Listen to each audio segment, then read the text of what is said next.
Dear friends, today we are going to see competency or learning outcome statement 19 to enable the students to comprehend the structure of a sentence, to enable the students to identify the types of clauses, activity number 1.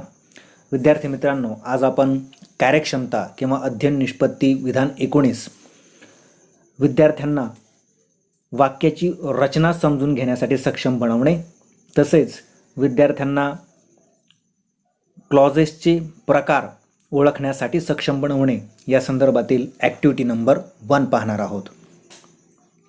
So let us see the instructions for students in the beginning. आपण विद्यार्थ्यांसाठी दिलेल्या सूचना सुरुवातीला पाहू. Students will try their best to identify sentence structures. या ॲक्टिव्हिटीमध्ये विद्यार्थी वाक्याच्या रचना ओळखण्याचा उत्तम प्रयत्न करतील. Students will try to identify the main and subordinate clauses. विद्यार्थी मेन क्लॉज आणि सबऑर्डिनेट क्लॉज ओळखण्याचा प्रयत्न करतील.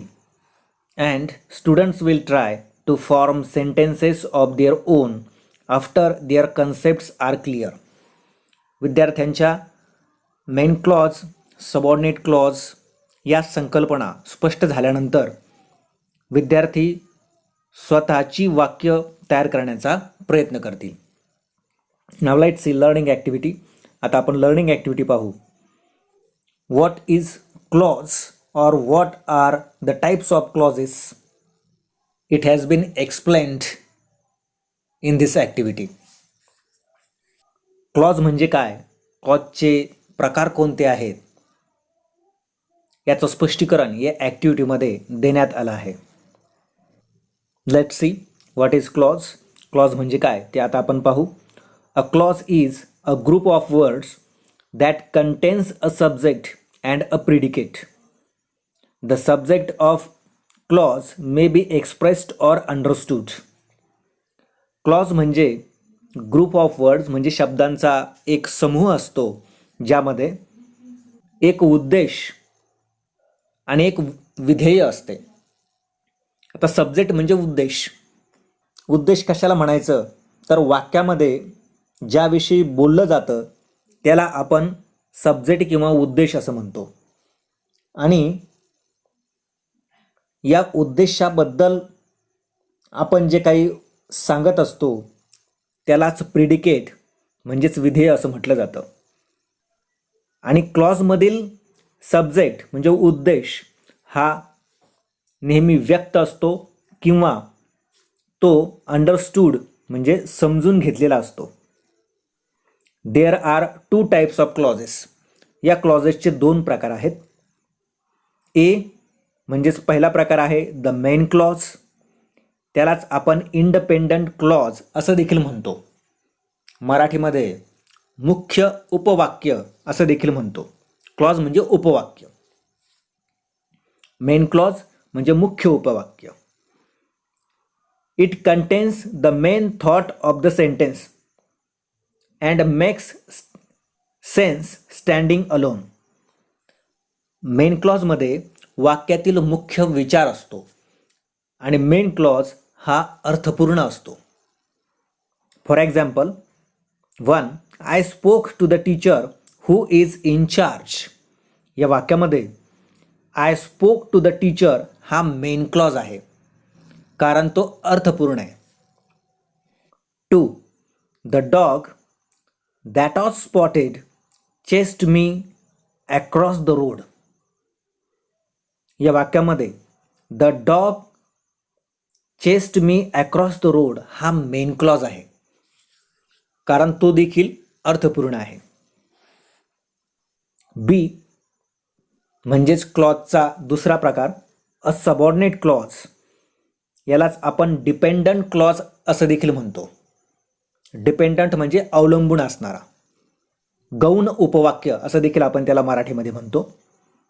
It cannot make sense standing on its own. Subordinate clause हा अर्थपूर्ण नसतो, To make a sentence, a subordinate clause must be added to the main clause.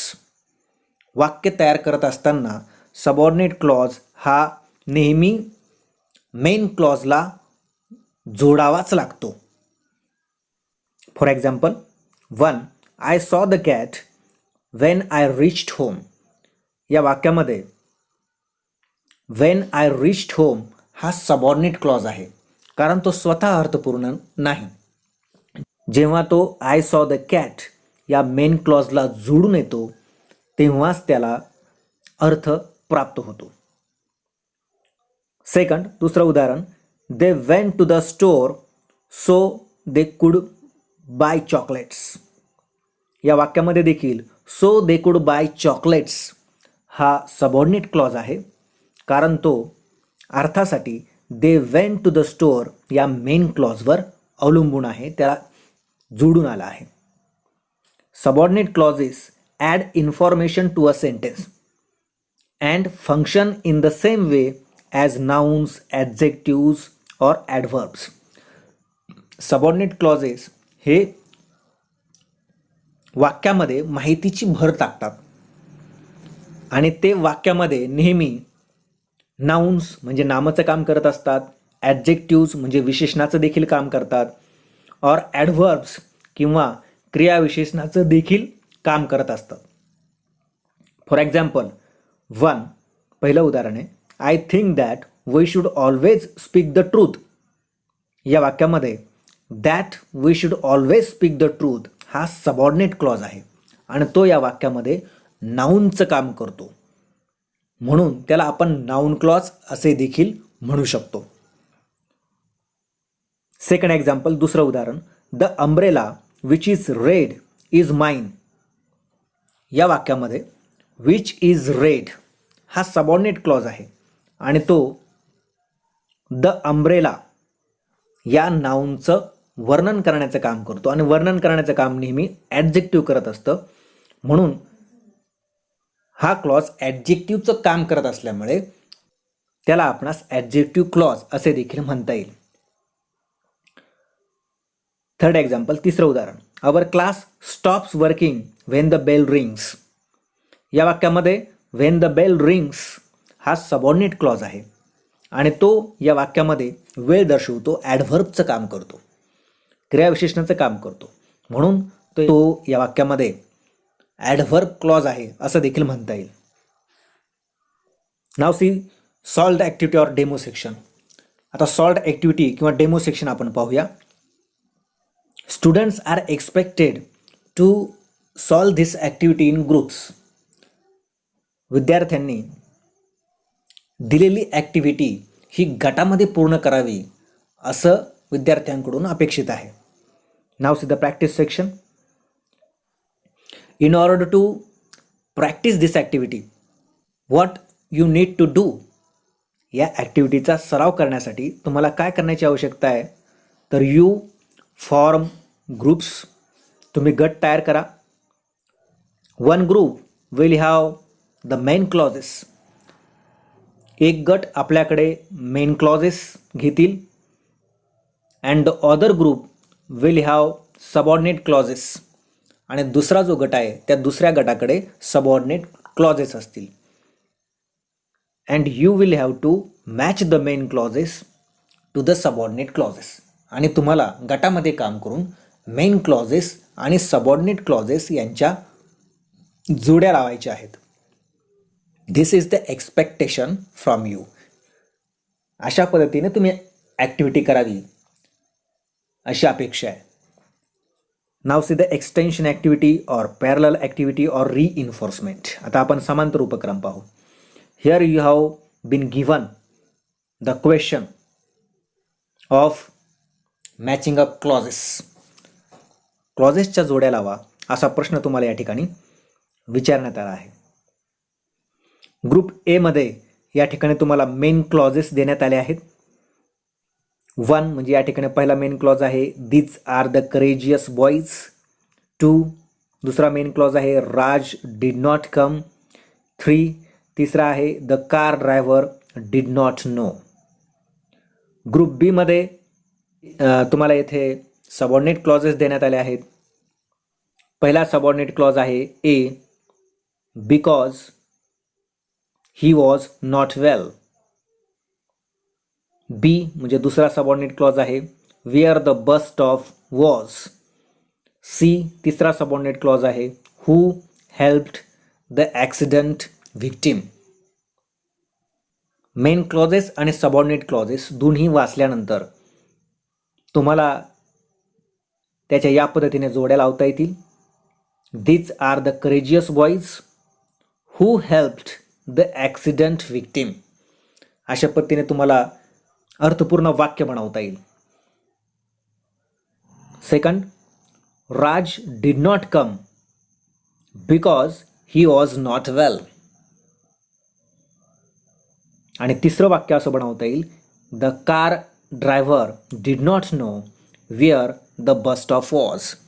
अशा पद्धतीने 3 अर्थपूर्ण वाक्य तुम्हाला बनवता येतील. Now see the evaluation section. Your evaluation will depend on whether you have understood the concept of clauses and their identification. तुम्हाला क्लॉजेसची संकल्पना आणि क्लॉजेसचे प्रकार ओळखता येतात किंवा नाही यावर तुमचं मूल्यमापन अवलंबून असेल. By doing this activity, you will learn about the identification of clauses. That means you will learn to identify main clause and the subordinate clause. He activity करून तुम्ही मेन क्लॉज आणि सबऑर्डिनेट क्लॉज ओळखण्यास शिकणार आहात. And you will also learn to identify the kinds of clauses like noun clause, adjective clause and adverb clause. त्याचप्रमाणे ही activity करून तुम्ही क्लॉजेसचे विविध प्रकार जसे की नाउन क्लॉज, ॲडजेक्टिव्ह क्लॉज आणि ॲडव्हर्ब क्लॉज हे ओळखण्यास शिकणार आहात. Thank you for watching this video.